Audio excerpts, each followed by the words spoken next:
Sir, Manoj Jarange Patil यांनी एक विधान केलेलं आहे की जर महाराष्ट्रावर होणारे अत्याचार किंवा अन्याय, महिलांवरचे अन्याय, अन्य सगळ्या गोष्टी ज्या आहेत त्या सगळ्या रोखायच्या असतील तर भाजपची सत्ता जी आहे ती पाडायलाच हवी. भाजपची सत्ता कोण पाडणार किंवा भाजपला सत्तेत कोण आणणार हे कुठला एक व्यक्ती ठरवत नसतो. 12.5 कोटीची महाराष्ट्राची जनता हा निर्णय करत असते. 12.5 कोटीच्या महाराष्ट्राच्या जनतेने 2014 साली भारतीय जनता पार्टीला 122 आमदार निवडून दिले. 2019 साली भारतीय जनता पार्टीला 106 आमदार निवडून दिले आणि 2024 साली भारतीय जनता पार्टीला 137 आमदार निवडून दिले आणि 2024 साली महायुतीला 237 आमदार या ठिकाणी निवडून देऊन महाराष्ट्राच्या 12.5 कोटी जनतेने आम्हाला सत्तेत बसवलं आहे.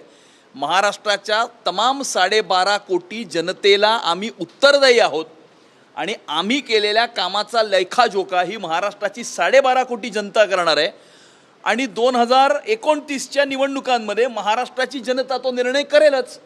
आणि त्यामुळे कुणीही सत्तेत काही कायम नसतं या गोष्टीची जाणीव आम्हालाही आहे आणि आम्ही काही सत्तेचं स्थान किंवा अधिकाराचं पद प्राप्त करण्याकरता काम करत नाही. भारतीय जनता पार्टीचा कार्यकर्ता समाजामध्ये उभ्या असलेल्या शेवटच्या माणसाची सेवा करण्याकरता काम करतो.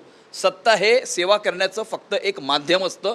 त्यामुळे आम्ही महाराष्ट्राच्या 12.5 कोटी जनतेला उत्तरदायी आहोत. पण त्यांचं असंही म्हणणं आहे की संतोष देशमुख हत्या प्रकरणातले आरोपी सध्या एसीत आहेत, त्यांना मोबाईल सारख्या गोष्टी पुरवल्या जात आहेत, त्याच्यामुळे फडणवीस सरकार आपटलं पाहिजे या भाषेत त्यांनी म्हटलंय. कोण कोणाला आपटवणार आणि कोण कोणाला वाचवणार याचा निर्णय ही महाराष्ट्राची 12.5 कोटी जनता करेल, एक व्यक्ती करणार नाही.